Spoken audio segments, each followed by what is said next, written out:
Hi guys, this is the Divine Feminine reading in accordance to what is going on with this full moon. But I did a reading for this, and then when I went to put it out there, I'm like, there's so much more coming in with this. The role of the Divine Feminine is shifting again. I think I did this a couple years ago with Lionsgate, where on the 28th we start stepping into the Lionsgate portal.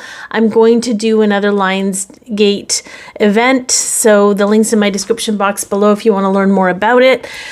I can't even articulate to you at this time what this means for the Divine Feminine. So the reading I'm going to do today is whatever Spirit wants you to know about yourself, your journey, your whatever you need to know in regard to the Twin Flame Collective and the Twin Flame journey you're on. And because right now we're still purging out a lot of the old energy, we're purging out a lot of the old experience, we're still in transition, we're still in the in-between. We are more firmly in the new timeline, but we are not quite embodying it yet. And I'm going to continue to release more and more information as it comes in about this Lionsgate, because we're already in the energy. Like, I can feel that, like, the nervousness in my tummy of taking on this. It feels like a challenge, but it's actually only a challenge because it's so different than what we've been doing. And I'm going to just say this, and people may or may not like this until you fully understand what it means. It is not about the individual, and it is not about moving more into opposition and separation. It is more about the unity of love and really committing to that. And I can't articulate it in a way that's going to make sense right now because we're kind of in this shift. So I'm just going to pull cards. I've pulled some decks that I haven't used in a long time. But we're gonna kind of see what unfolds. There will be an extended for my Patreons. The link is in the description box below. If you're on Patreon, you're just gonna keep watching through the whole thing as you usually do. Okay.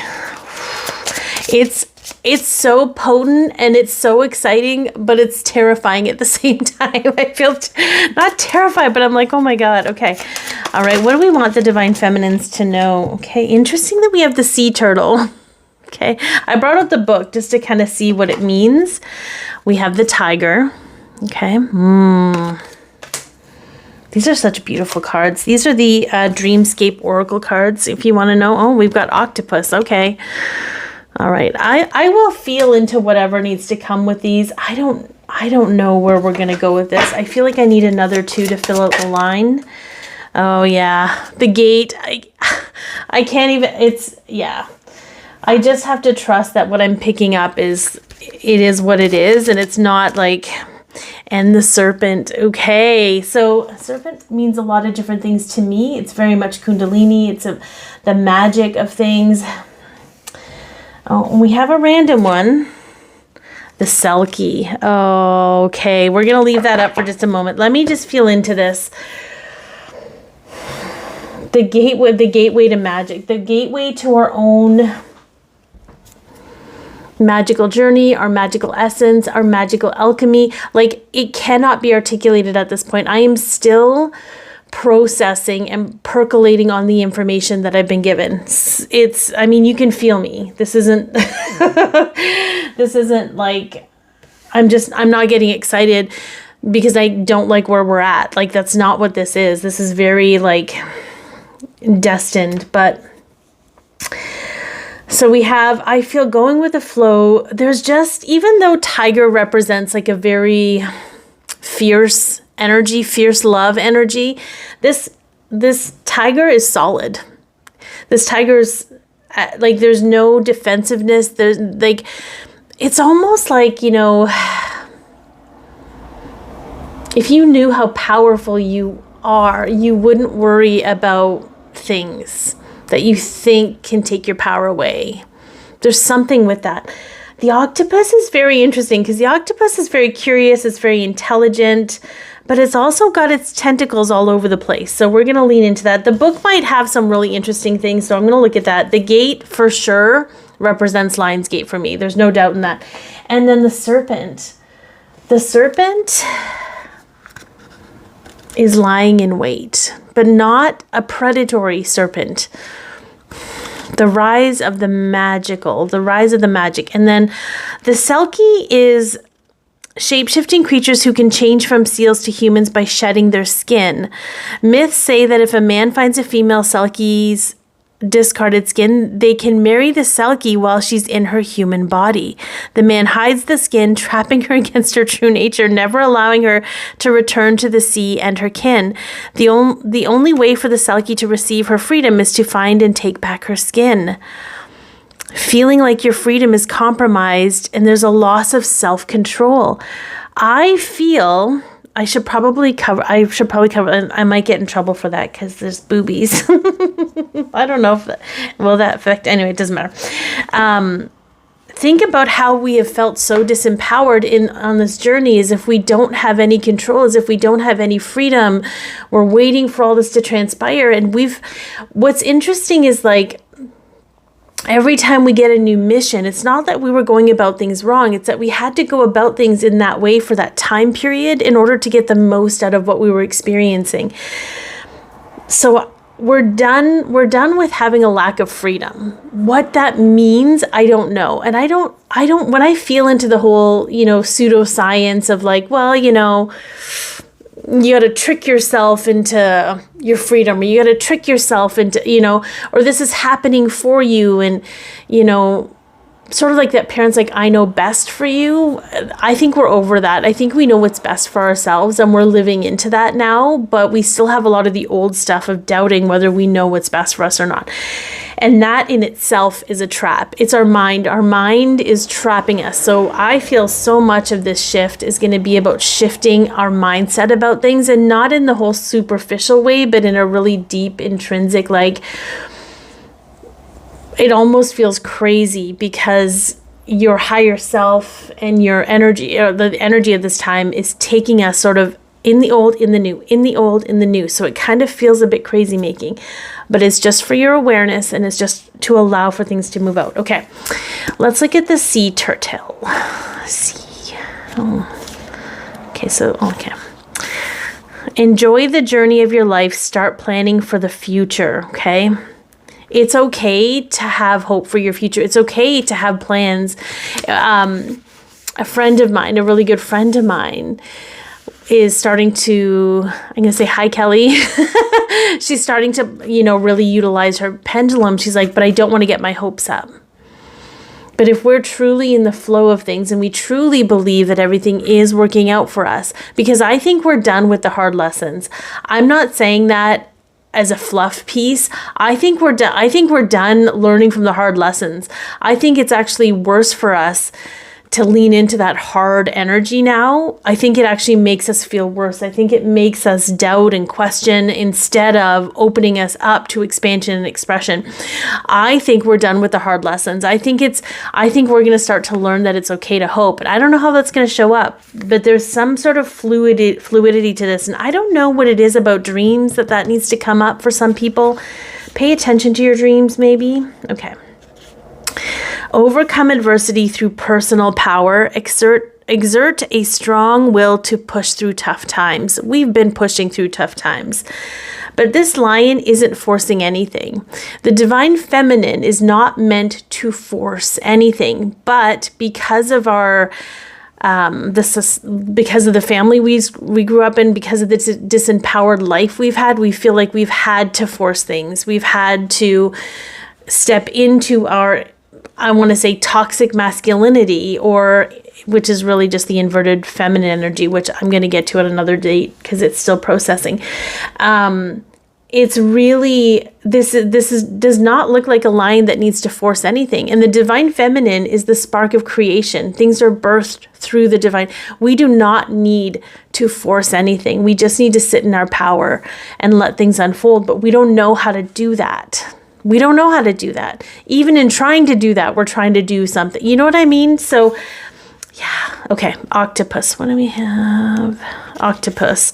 Time to prioritize and get things done. Patience and intellect lead you to success. So I'm going to change intellect because intellect's a very masculine, very controlling energy. It prioritizes logic over intelligence and intuition. But patience and intuition, letting your intuition unfold for you, okay? Allowing you to trust the prioritization of yourself, the prioritization of the magic, of the love, not of the survival. There is something really big shifting, even in these cards. They're masculine based. They want you to get your shit together. Nobody's got their shit together. No one, like, we're not meant to force getting our shit together. Like, what does that even look like anymore? We're totally disbanding all we know and believe to be true about what it is to be human. I'm going to tell you that right now. And as a divine feminine on this journey, you're done with all of that old bullshit. And that's why it feels so exhausting and tiring right now. Going back to how you're supposed to do things. That's not how you were never supposed to do them that way. You had to do them that way, but you were never supposed to, right? And the gate, we know what the gate's all about, kids. We know what the gate's all about. But I'm gonna look up the serpent first, if it comes up. These are not in alphabetical order, so bear with me. All right. Beware of dishonest people. Stay the course despite the stress. Don't give up before the miracle happens. And I don't think it's about dishonest people. I think it's about the protective ego creating doubt and creating dishonesty within ourselves. I don't think we are not meant to worry about anybody else. I saw this video on TikTok, and God bless TikTok. You can find all kinds of things on there. And I know when I've had enough, but every once in a while, I get exactly what I need. And there was this woman, and I can't remember her name, but she said, imagine your light being so bright that even the darkness takes a step back, because that is the true power of your nature, of your being. This isn't even about you doing anything specific or being anything specific or having to do or force anything. This is you in your most natural, raw power. That's what this feels like. You don't have to worry about anyone else. You don't have to worry about somebody doing something bad to you, because they cannot touch you. They cannot touch you in all of your glory. There is something with that. This is about paying attention to where those thoughts and ideas and fears are making it seem that way. They're taking away your light. That part of you that's trying to protect you is taking away your light because it's afraid if your light shines too brightly. It's like hubris. You're not being hubris. You can be humble and know your power. At the same time, they coexist. This is a completely, it's not even like, you don't even need to take your power back. That's a masculine thing. You always have your power. It's about recognizing the power you have. And I haven't mastered this. This is something I'm learning to embody. What does that even mean to live into? What does that even mean to cater my beliefs around that? What does that mean to behave in that way? I don't know. I'm still figuring it out, but we are being guided in this direction because this is what we are worthy of. There's something with that. Okay. So I'm going to pull, it's upside down. Okay. I'm going to pull some of these other ones. And again, I'm going to do like a situational energy for the extended, just whatever we need to know, how things are playing out, obstacles, whatever needs to come through in the extended in more detail for the feminines. Okay. In regard to their person, even, I feel like it needs to be even more the focus. What your focus is meant to be, and whatever it is, what's going to serve you most in regard to this connection, in regard to your person, in regard to this journey, what is going to serve you most at this time? That's in the extended. But for right now, we're still hashing out these energies. So I'm going to pull like one of each of these. These are such pretty cards, but they're really hard to shuffle. There's too many. Give me just one. I mean, obviously there's lots going on, but okay, there we go. The sacral. We've got a 6, which is the number of love for me. Sunstone, a deep knowing in your sacral. Okay. Here's something else that in my conversation with my friend Kelly, and I just want to speak to this because it's something that I'm also feeling into. Bloating is our body's response to protecting our sacral and our solar plexus. Okay. It's protecting because it's super sensitive in its expansion. This will all the body stuff will shift and go away eventually once we step into our power, I feel. But I think there's something about the sacral, okay? There's something about the life force. There's something about the passion and the creativity that we have been missing, the joy and the fun in life. But there's a deep knowing that we're on the precipice of it. We're not going to stay in this feeling for long. And I know there's a lot of astrological stuff happening. I know that Pluto's going back into Capricorn. I know we're going to feel it. But if you've been on this journey long enough, you will have a completely different experience with that than somebody who is just waking up or needs to wake up. Like it's so, the spectrum of rays, we're all on different rays, we're all on different frequencies, we're all on different paths. I think it's just more about not fearing what's coming, and not from a place of being like, oh, it's going to be hard, but it's going to be so good for you. That's also old. What about it's going to be so magical and that's going to be so good for you? I don't know. Okay, let's get another card here. Oh, okay, well, this one wanted to give us 3. The Jade Star, surrender. I'm ready to let go with self-compassion. That's another thing that's going to come up. I'm going to do, my friend Colleen likes to do conscious conversations, and she and I are going to have one that we're going to record about the over leverage of responsibility and how we have so little compassion for ourselves as if we're responsible for everything that happens. That is not specific to the twin flame journey. That is really specific to a lot of human beings on the planet right now. We have the winged messenger, creation. Spiritual direction inspires my creative flow. Really leaning into the magic of your connection to source. The power of your own magic. What is that? What is your magic? You can't compare it to anyone else's.